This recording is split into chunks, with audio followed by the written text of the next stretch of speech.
Hi, everybody. This is Angel Arts, and welcome to another very special Mass Effect Collision campaign with the Alpha Squad. You've seen the main squad in Thedas. You've seen the Bravo squad in Thedas. Alpha Squad is going to be taking over Thedas now, and we'll see what sort of monstrosities they end up doing while they are there. Reminding the players that everything that you guys do during this campaign, not that I want you to metagame necessarily, but the decisions that you make and the actions you take during this session is going to affect Season 2 of my Dragon Age campaign. So good luck. Before we begin... Oh, So before we begin, I would like for your warm-up question, which PC from the Dragon Age campaign would you think would be the most interesting for your character to interact with? Not necessarily because you think they would actually get along, but which PC do you think would be most interesting for your character to interact with and why? And pick an NPC from the campaign that you think would be interesting for your character to interact with and why. I think the most interesting would probably be Delwyn, because Delwyn and Rain have a lot of similarities, and they're like their past and how they've tried to handle things, and I think Delwyn would be able to like read in on that. Though I don't think Delwyn would necessarily care enough to say something, but that Delwyn could get a read on Rain more than the other PCs, I think. I also think it might be interesting with Gwelle, simply because Rain could really use a spirit healer right now. She really could.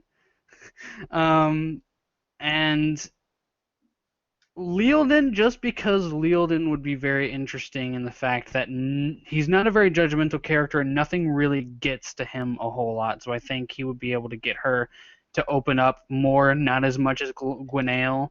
Plus, tall, dark, awesome Kunari. Either Plim or Jody, simply because they're very understanding people. Okay. And Jody might not immediately nuke her because they're both kind of telekinesis people. That's true. So there might have some common ground there. I think that Salo and Maximilian would have like an immediate bromance. Just like they're both the like lawful good protectors, kind of. Like I think they would just hit it off almost immediately, and it would just be kind of funny. Okay. Cogs, yes, I think Salo and Cogs would be an awesome combination. don't worry, I've had that happen too. Yilden. And Archer. Yilden is my favorite. And Archer seems, from what I've seen, dark and mysterious. For NPCs, I think she would enjoy Cogs because he seems so sweet that she probably just want to give him a big old hug. Actually, I think she'd probably get along with Gwelle the most. Let me recap for you guys what Alpha Squad has been doing, because I know it's really hard because we're sort of jumping around, and I'm kind of letting you guys fill in the blanks in your head as to what your adventures have been like.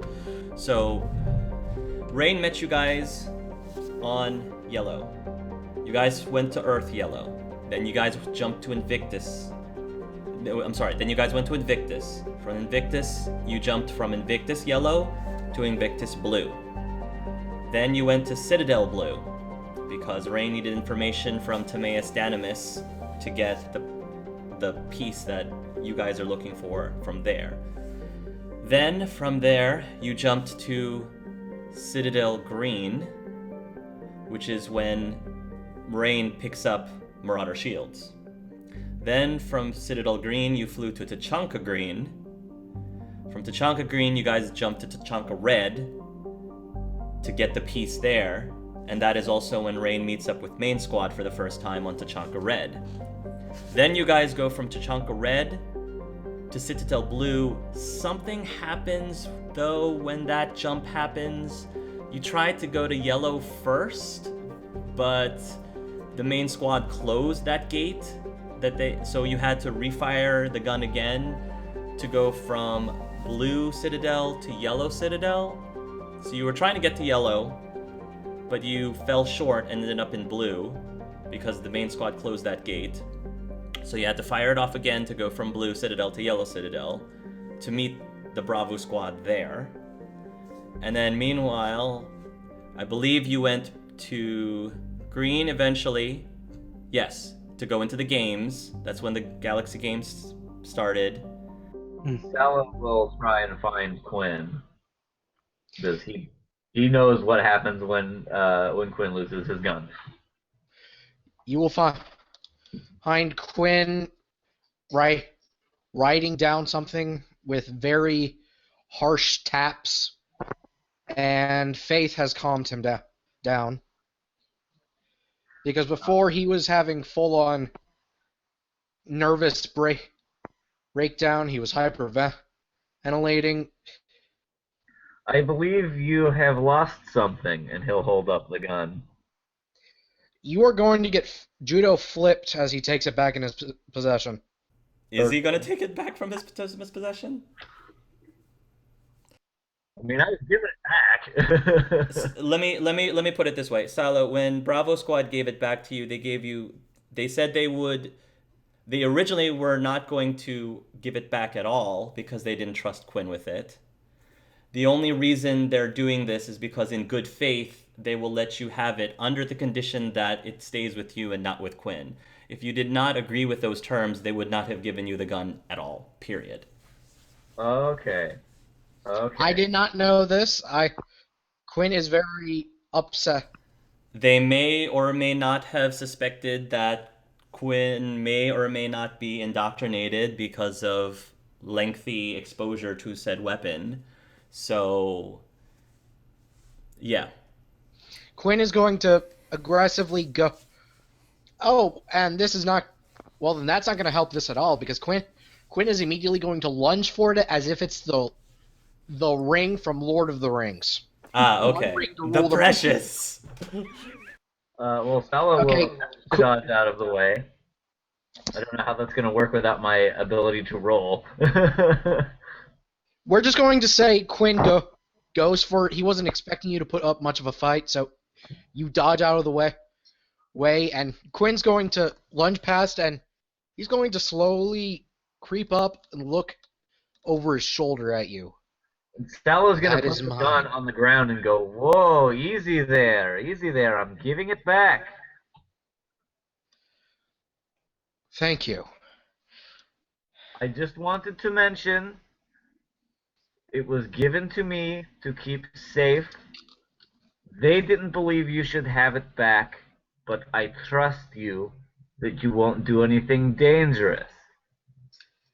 Given the nature of our mission, that's highly unlikely going to happen. But I understand what you mean. Out of curiosity, what was Chen's action to this? I remember. Chen wanted to give it back to Quinn because it belongs to Quinn anyway. Yeah, Chen wanted it given back to Quinn.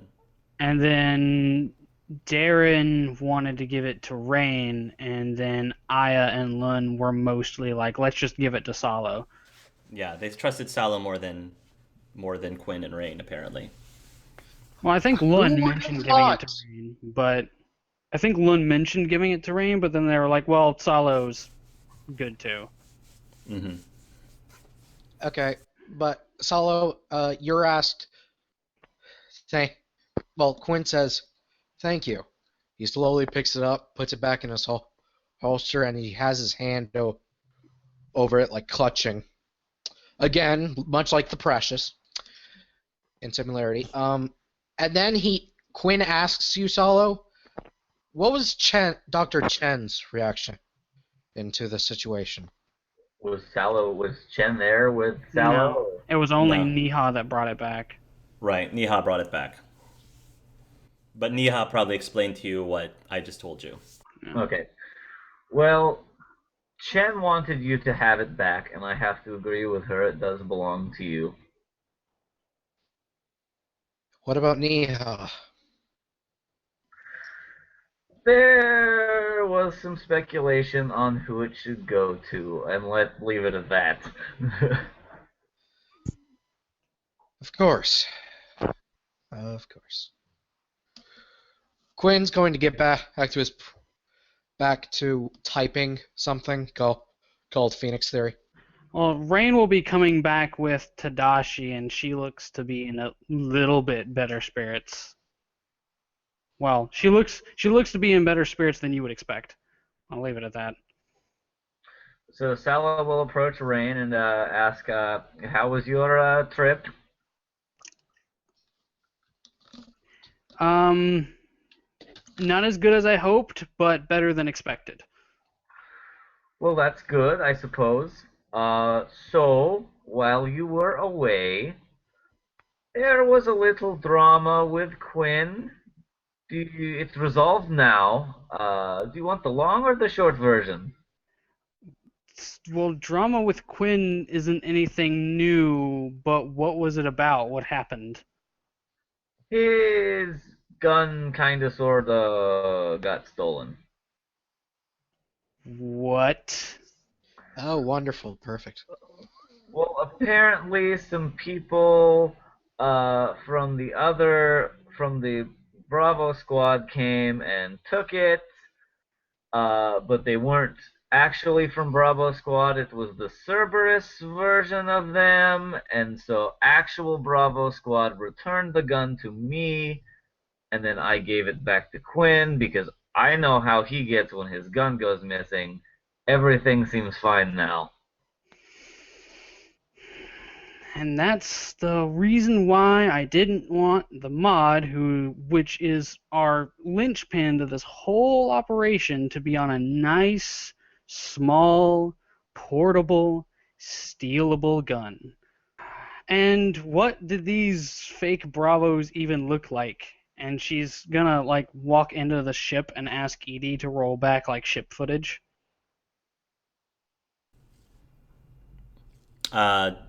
They will show you the images of the two characters who look pretty much exactly like the Darren and the Aya that you know, almost exactly, except they're dressed a little differently. You know what, Salo? Today's been a long day. I'm going to go in my room, going to meditate for a while so I don't start screaming like a lunatic. Meanwhile, I would like you to remove the mod from Quinn's gun with the shielding and put it on yours. I think that is the best alternative because our enemies will still believe Quinn has the mod. So whenever they go to steal it, he'll be their first guess and I'll be their second guess. Okay. Also, he doesn't even use a gun in combat, but I know the gun is important to him. I don't see why the mod would be. So do you want him to be aware that I've done anything, or do you want me to just not ask him and try to do it so he still thinks everything is normal? I think you should try to explain it to him. I don't want to lie, and I don't want to ask you to lie to him either. That's good. I don't want to do that either. Just try to make him understand. He'll probably accept it more if it comes from you. And then with that, she's gonna go in her room, and for the like traveling duration, she's been in her room a lot lately, so something's up. All right, have a good one. Stella will go back to Quinn's wherever Quinn is and knock if knocking is appropriate. Come in. Stella will come in. Hi, Quinn. Um, so Rain wanted me to No, just hear me out. no. All she wants is the mod. That's it. Again, no. How come? Because I naturally don't trust her with it. She's not going to have it. I will. She wants to put it on my gun. I understand your concern, and I've never doubted the reasons why you don't use your gun. I completely agree with them. Let me tell you my plan. I'll let you think about it, and you can get back to me. My idea is to add a second barrel to my pistol with similar power levels to yours. And to get the mod to work when bullets are fired out of that barrel. My gun will still function as normal because it is my only weapon, but it could also function as yours does. Two separate entities, if you will, in one gun. That way I am not useless in combat, as I am not talented with a blade like you are. We will work together to see if we can make this happen, and if we can't, then we'll have to come up with a new plan with Rain. I'll let you think about that, and if you think that is agreeable, we can start working on this together. Okay. Give me the parts for an edge. I will give the specs of my dad's gun. For purposes, I called it the Kila Sarai. A Kila Sarai model, whatever that is. It's a made up, out of date version. And then you guys ended up going to red, and then you guys ended up going to green again, and then you guys end up in blue. So by the time you get to blue, you've gotten all of the pieces, all 6 pieces that you needed. There were 2 pieces from each of the red, blue, and green galaxies. So by that point, that is the path that Alpha Squad took. You don't have to memorize that. I just want to make sure that I went over that in case people watching are trying to keep track at home what the Alpha Squad's been doing this entire time.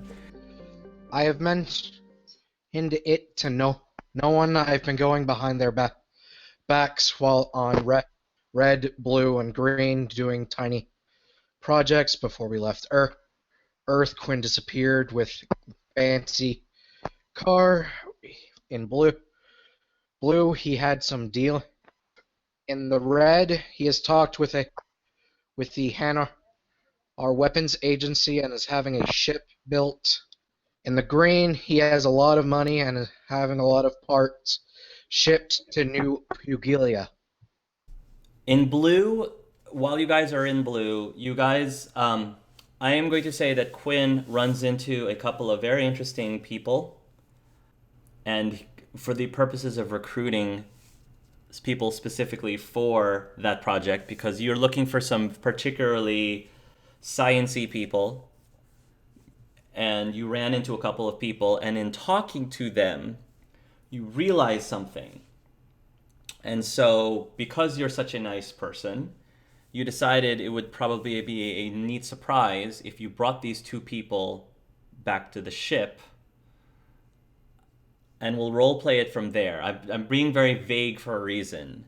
So if you will allow me, because I think this actually makes sense in the context of the story, you guys are probably having talks about going back now that you've succeeded, and hopefully can bring your plan to fruition to end this Reaper threat once and for all. You are back at the ship, and you're getting ready to make whatever jump you guys are about to jump next, when you hear a voice call out, say, "By the goddess, Faith, is that really you? Oh my god, it looks like her." What do you do? She'll kind of be a bit confused and turn around to see who it is. She turns around, and you see, to your shock, your twin sisters. Your 2 sisters are named Willa and Waynona. Willa sometimes is called Will for short. Where there's a will, there's a way. So Will and Way, or Willa and Waynona. They rush up to you, and they give you a big giant hug, the 2 of them. They are dressed almost exactly alike, except that Willa appears to be in a more of a silvery lab coat, and Waynona is in more of a gold-hued lab coat. But other than that, they're almost dressed exactly the same. She'll be standing there with a shocked look on her face because, as far as she knows, her siblings are dead. But what are you guys doing here? How are you guys here? They said, "What do you mean? What are we doing here? You're the one that died. Well, for us you did. They look down on the ground. But it's good to see that you're still alive, even though you're not technically our faith, but you're still faith. Where I'm from, I haven't. You guys are all dead. Even mom and dad are dead. Yeah, we kind of figured. Your friend, um, Quinn, he sort of filled us on what's been happening. We didn't really believe him unless we had some proof, and so he decided to bring us to see you. And Waynona finishes Willa's sentence. We're pretty convinced. At least this is a very convincing argument. Okay, then that explains what happened to me in this universe. So at least I'm exist in this one anyway, or did exist. We've got a lot to catch up on. Well, or at least notes to exchange. If you will have us, of course. We don't. Willa says. Waynona then pipes up. We don't mean to intrude, but your friend Quid said he really needed help with a special project of his, and we thought that maybe we could. It would give us a chance to reconnect and um, and come up with something really awesome to save the galaxy, all of the galaxies. The sisters then say simultaneously. I guess you guys can come along, but I need you guys to stay on the ship. I'd rather not have you guys put in danger and risk losing you again. Oh, okay. I think we can do that.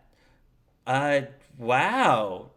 They finally realize what they are looking at. Is this the Normandy?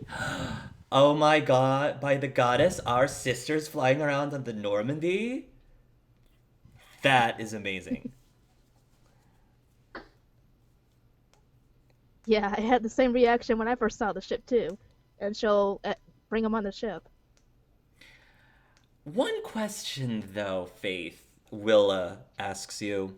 So, how's do you know in your universe a guy named Damien?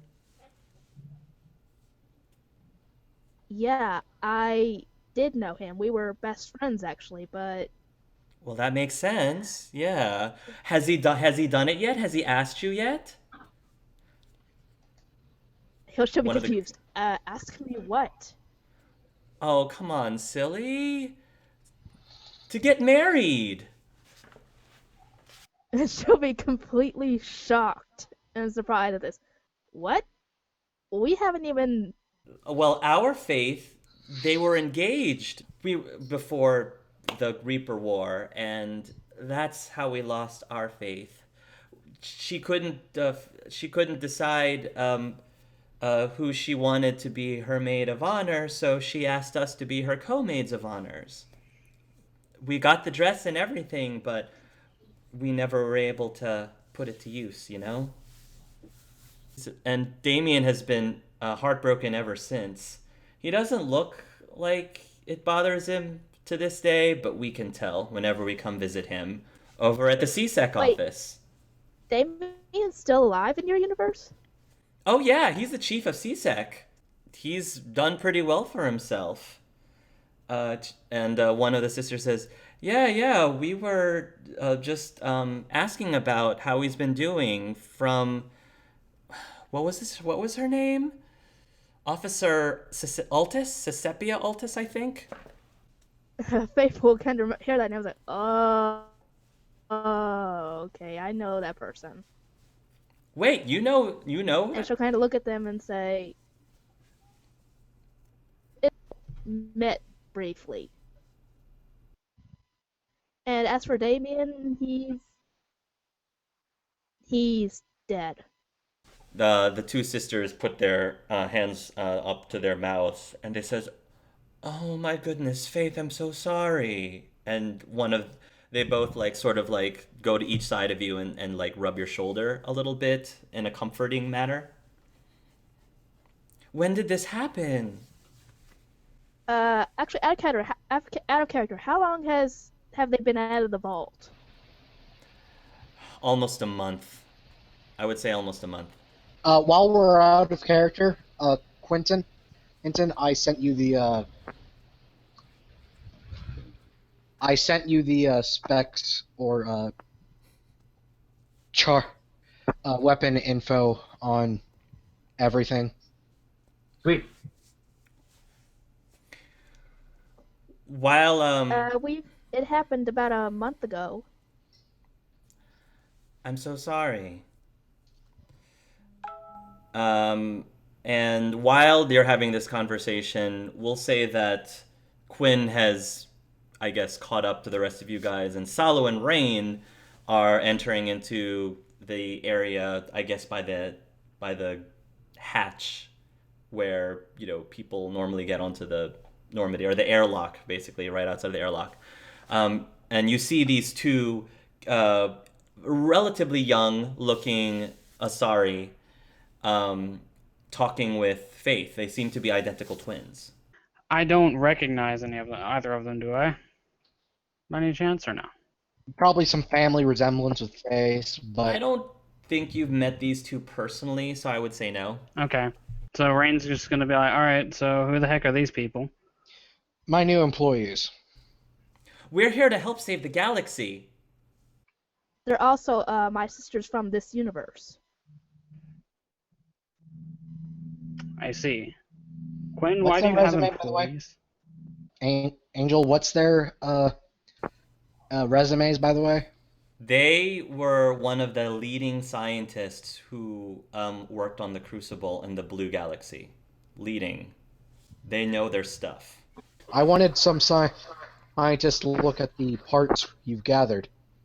See, get a head start on this whole Crucible project you've built. And since these two are the leading head scientists of the Crucible project in this galaxy, I figured we could. The two sisters proudly beam when you say that.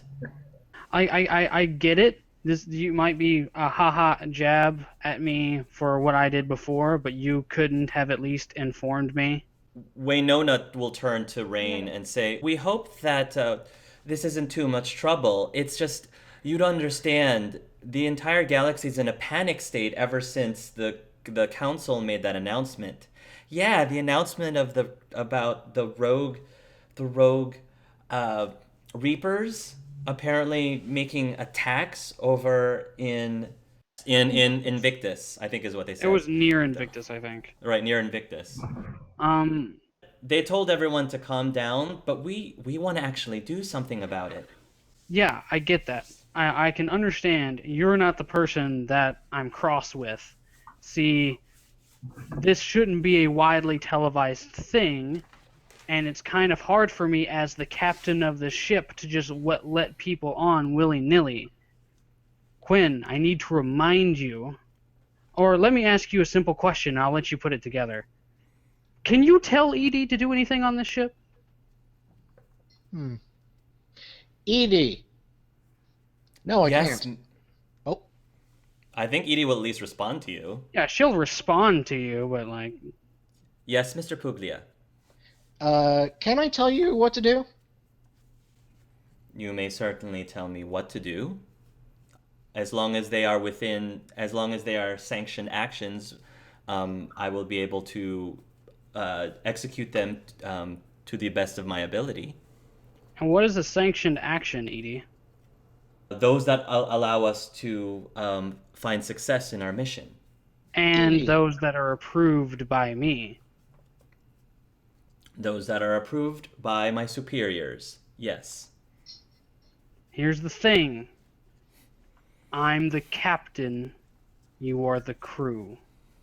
I would at least like in a heads up or part of the respect I'm due. This isn't a game that we're playing. I give you the respect that you're due, and I've done nothing but. I would at least like some of it in return. The two twins bow their heads without saying a word. Relax. You're fine, really. Faith, Solo. I don't see a problem. The more help we have, the quicker we can solve this problem. And as long as they don't do anything to make things worse and they do what they're told, I think that it will go fine. And Like also a- one more thing. You say you're my captain. But here's a real key thing here. I don't serve you. I'm loyal to my vault and my people that are depending on me. And Oh, if if you're that's the talking case, about Quinn, authority here, would you my like to get authority off is the ship? faith. Would you like to leave the mission? I will set you down wherever you want. Solo, Yes? who are you loyal to? Rain or the vault? I'm loyal to life. This whole thing could destroy life not in one universe, but every single universe. I'm loyal to whatever it is that solves this problem. And would hiring new scientists to assess this, say, go forward with the mission? It could. It's not the fact that you're hiring people, Quinn. It's the way you're going about it. Yeah, well, here's the thing. If you want to be all secretive, you don't want to tell us what's going on, I see no reason why I have to do the same. You talk about respect, but what respect have you really shown me? I gave you your gun back. I saved your lives. I've given you the provisions you need. I've offered to help you and your people. And I've done nothing but play nice to you. Yes, you've done And all I those gave things. you the option of me explaining everything to you, and you turned it down. Yes, and you've done everything as it benefits you. That's what I've noticed. So, we got all these What talk points out of the way. Me. You'll see biotics start to shoot up from our arms. What benefits me? Your captain, your ship, your expenses, your galaxy. I've seen a lot of things about helping your galaxy. I haven't seen a lot about helping ours, only as a secondary thought. All the medical provisions and getting the main squad and Elias to help you. To assure our loyalty. To help you for a mutual goal, and she'll lift Quinn off the ground with biotics. Dodge. No, she's Go roll shooting 20. biotics. Yeah, well, I think you can do a strength to see if you can beat that. 24. Okay. 24. Okay. So you resist the lift. I am going to do a side cartwheel out of the way. Hit Roll me a all dex- you want. You know I'm right. And while this is happening, Dr. Corbin is like face planting. Oh, and sighing because he's in the Face-palming. room right now. Face palming. Not face planting, face palming. Salo will say, everyone calm down. You both are smart individuals. You both make decisions that are good for the group. You both like to be secretive about stuff. One of you happens to be the captain, and one of you happens to be a quote-unquote subordinate. We can argue these semantics at another time, preferably after we complete the mission. Do you I'm want not to roll a going to say I don't persuasion? care if you kill each other after the mission, because I would still rather everyone live. But we have more important things to do right now. How does it Feels like feel it. whenever you're such an upstanding guy, whenever you want whatever you want and you play the good guy role, but then whenever you have the opportunity to mercilessly stab someone over and over and over again, no matter how much they want to help you, that you can do it anyway, and I have to sit here and take it because I need you. Makes me feel like shit. But Solo If has you a point. something for me, here's an idea you could have freaking asked. And she'll storm out of the room. Corbin just shakes his head and he rushes after Rain. He just shakes his head and rushes after Rain. Well, it could have gone worse. That could have gone a lot better, though. Yes. What do you want me to do, Solo? I think we just need to work on getting. We all have our different quirks and we all have our different personalities. And some people may not be friends in life, in, let's call it, normal life.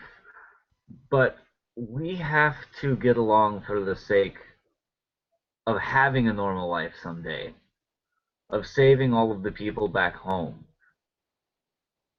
We've come from a difficult time, but so has Rain.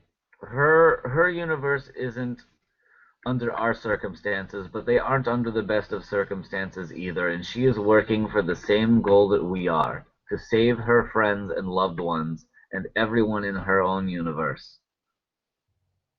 But shouldn't we try to secure our people? Shouldn't they be our top priority? I don't think any one person is more important than another. I think that either we save all life or we don't save any. There isn't a pick and choose option here. It's either we defeat the Reapers everywhere or they destroy every universe. There is no our people are safe while others suffer. If one universe is screwed, all of them are. Faith, Charles named you second in command. You can order me around. Why not order me to stand down to Rain? Your two twins turn towards you. Well, I agree that the Reapers should be our top priority. We can get our people out, but I'm not sure when that's going to be, or when we're going to be able to take out the Reapers, to be honest. Well, what if I had a plan? What if I had something that could possibly put us all in a better position? Put the entire vault in a way where we could fight. What if We need could? to discuss that with everybody instead of next time. Just at least give her a heads up before you bring someone over. We didn't mean to cause any trouble, sister. No. It's not your fault. It's just this drama between two people who clash. Okay. Edie. Yes, Mr. Puglia. These two need to get to where Rain is holding those artifacts. I will inform Miss Rain immediately. Salo. Yes. Override that. I'm not comfortable with doing that. You are going to have to learn to work with Rain, or we're never going to get anything done. Edie. Yes, Mr. Puglia. Tell Rain I have over 3 million credits in a bank account. Very well, Mr. Puglia. Ray, thank you very much for being patient. I appreciate it. I appreciate your patience. Do you want me? Can everybody say hi to Ray? Hi, Ray. Hey! By the way, Hey! Rain, just so that in the interest of time, Corbin is going to be trying to calm you down. He's going to, try to get you focused again. And Edie will inform you that the two scientist ladies it's being requested that the two scientist ladies take a look at the items that you've been collecting. And she also plays the recording of Puglia, of Quinn, mentioning he has X number of credits in a bank account somewhere. bribery now. Tell him he can go to hell. She's pissed. Mr. Puglia, Rain says for you to please transfer to hell immediately. Obviously. Tell her that I also have a cruiser with Thanex cannons being constructed on New Pugilia. This isn't bribery. I am telling you my plans. Relay message. She'll relay that message. She Rain basically wants Quinn to come at her herself, not go through some other person. So she's not going to respond to any more messages. No response, Mr. Puglia. And I believe that Rain would probably prefer that this exchange happens between the two of you instead of using myself as a go-between. I am sorry for this position I've put you in, Edie. Your sorrow is forgiven. While that is happening, something Salo, where is the gun? I'm assuming it's on your person, it's in your possession. Yeah, it's in my possession. Your gun starts glowing for some reason, and it starts reacting to something. If you use your Omni tool on it, the readings on it are going crazy. And it's almost like it's activating on its own somehow. You try to run some things to try to stabilize, but whatever is happening to it is a bit different than how it normally behaves when it's activated. And then, before you know it, there's a big giant flash of orange light, and it feels like you guys are jumping through a gate somehow here by the Citadel, even though you didn't activate it. Something caused it to trigger. And your visual, when you emerge, shows a different planet, I guess.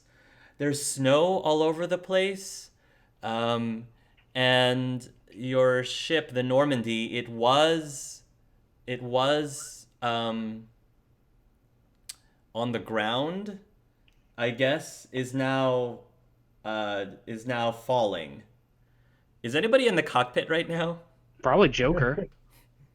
You Yeah, hear Joker like scream. He curses out as he flips on like the engines, and as the ship is falling, he turns on the thrusters at the last minute, and he's able to fly away to at least dissipate as much of the impact as possible, but it's not enough for him to go back up into the sky. It basically allows the ship to shoot forward, and it crash lands into the snow. The Normandy continues surging forth, and it ends up at the edge of a cliff almost, and it's like teetering off of the cliff. Oh boy. Meanwhile, Gwelle. So Gwelle, it's been 5 years since you guys defeated Jesteel. You Right. decided that you guys were not going to jump back in time. You were not going to reset things back they were. You were just going to live Thedas with the state that you guys found it when you transferred into the future. You have been living back in the White Spire again in Orlais in an elevated position. You are now junior enchanter. You are on the cusp of becoming senior enchanter, which is very young for your age. At a very young age. Because of your position, you are given a lot of freedom to leave the White Spire, come and go as needed in order to attend to specific affairs. Connor has been admitted into the White Spire himself because he is a mage. He is your adopted brother. And you have spent some time personally to help train him. As the epilogue stated, Connor wants to follow in the footsteps of Nathan and become a um, demon hunter. And just like Nathan, he also wanted to sort of become a bit of an arcane warrior of such. Um, and you have been training him swordsmanship because of this. There has been some reports. The Empress of Orlais, Empress Celine, has requested the White Spire to investigate something um, over in Ferelden, because there's some curious reports and rumors going on about of um, a sighting of several heralds of Andraste appearing before the people, before the public, over at the Temple of Sacred Ashes in Haven. Um, some people have claimed that there is the Ark of Andraste has appeared, and many people have said that they have met and spoken to these beings from beyond, from the Fade, that were sent by Andraste herself to spread the good news. Other people think that it was a bad omen, that these are the bringers of bad news, and people should repent, for the end is nigh, blah, blah, blah, blah, blah. Anyway, Empress Celine wants to figure out, the validity of these rumors and whether or not the Chantry should be vigilant about this.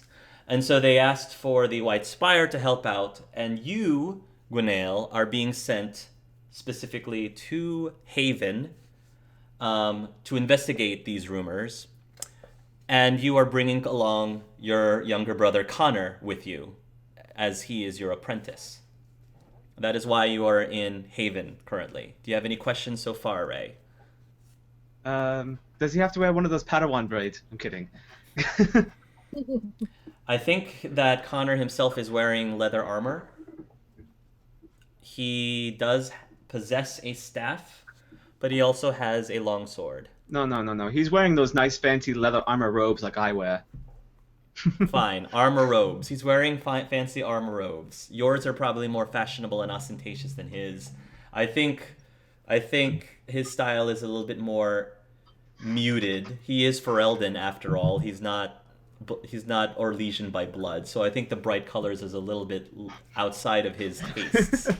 So Gwelle, during your excursion, your pilgrimage, I guess, to Haven, you talk to some people. Several of them honestly sound a little crazy, but you jot down some of the notes about what these people look like, and some of their descriptions seem demonic, but they don't really seem to match the descriptions of demons that you're aware of, or spirits that you're aware of.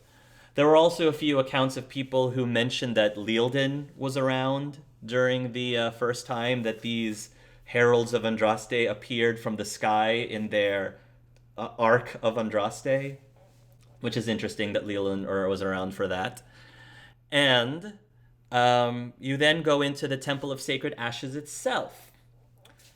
While you're in the Temple of Sacred Ashes, the clerics who are, I guess, taking care of and restoring, they've been spending the last several years restoring the Temple of Andraste.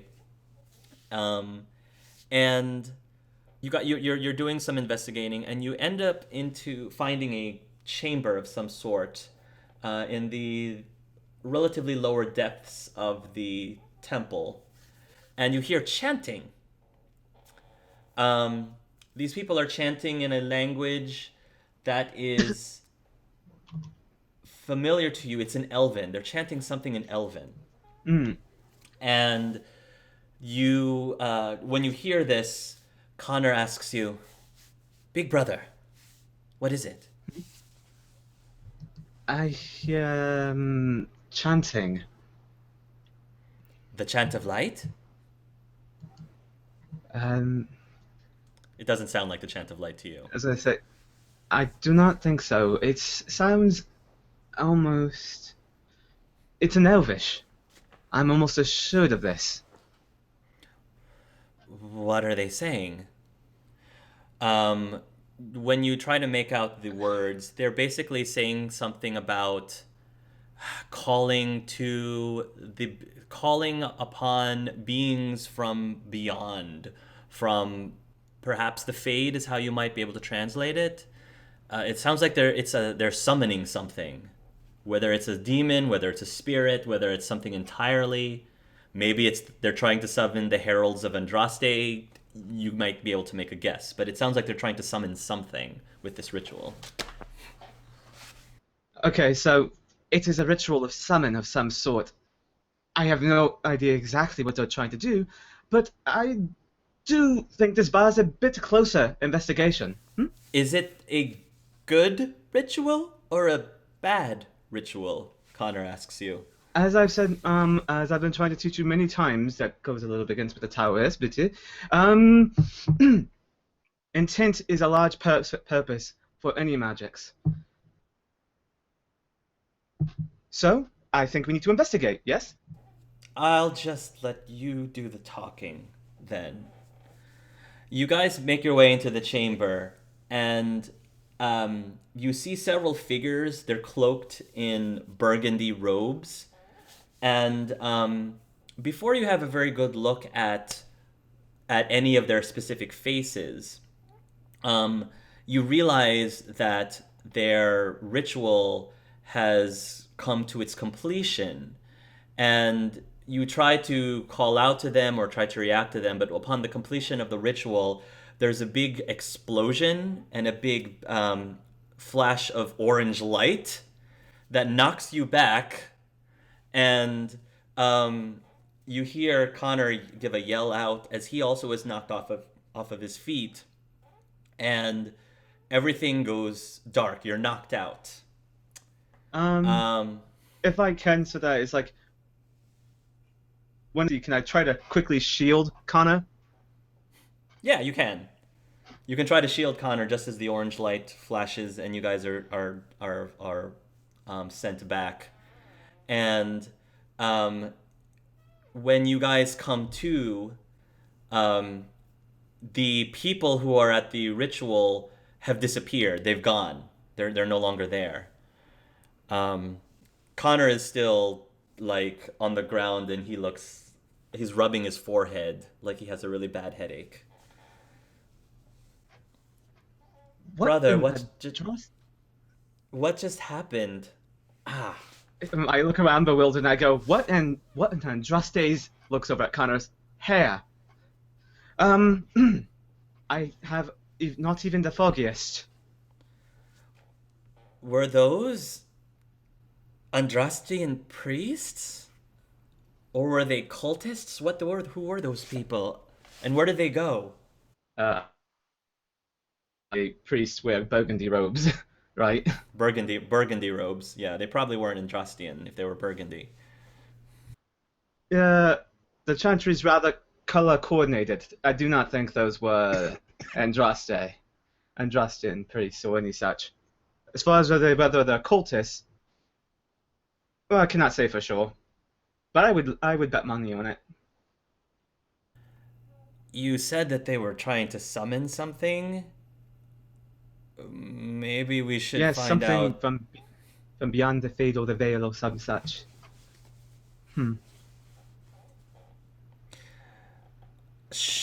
We probably should go see if we can find them, or maybe if somebody knows where they went. Yes.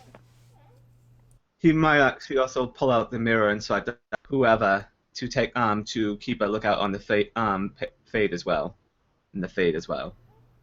Okay. The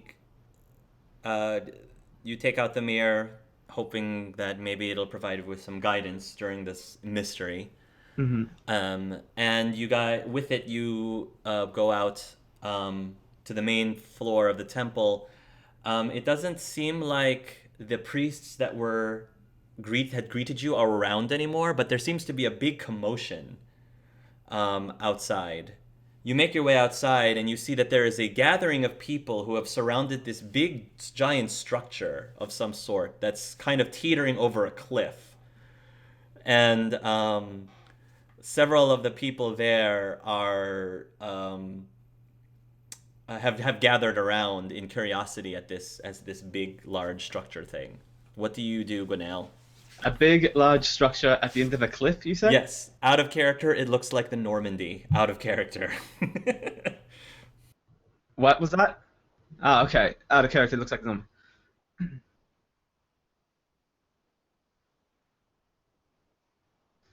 Uh, is it floating there? No, it is. It is like teetering over a cliff, almost as if weight was placed on one end of it, it could easily fall into the cliff, fall into the chasm. Andraste's breath. What a... What is that thing? I have no idea. Gwinnale's eyes kind of light up suddenly.